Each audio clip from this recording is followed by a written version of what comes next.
Дисциплина.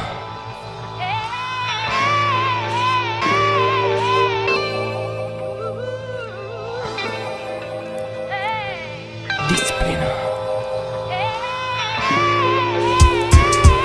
Аз съм от качалка, мога да стоя до 2 през нощта в клуба. И въпреки това трябва да се събудя 5 сутринта. Отпусти се, забавлявай се, не брат, аз сам си правя избора. Събуждам се преди излива няколко набирания лицеви и деня започва.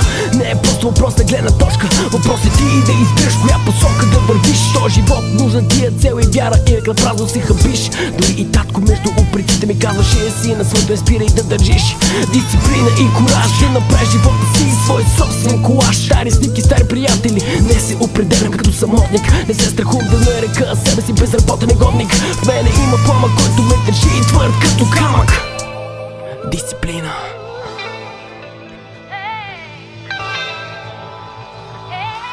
Дисциплина. Дисциплина. Дисциплина.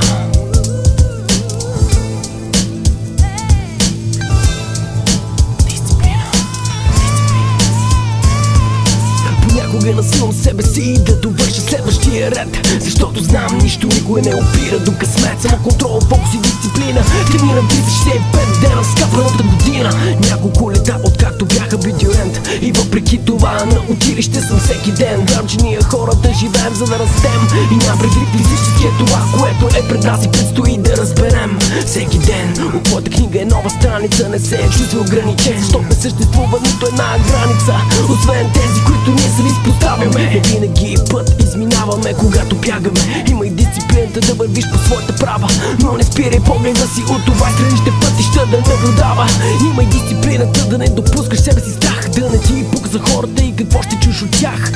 Дисциплината ще посее ония пламък, който ще държи твърд като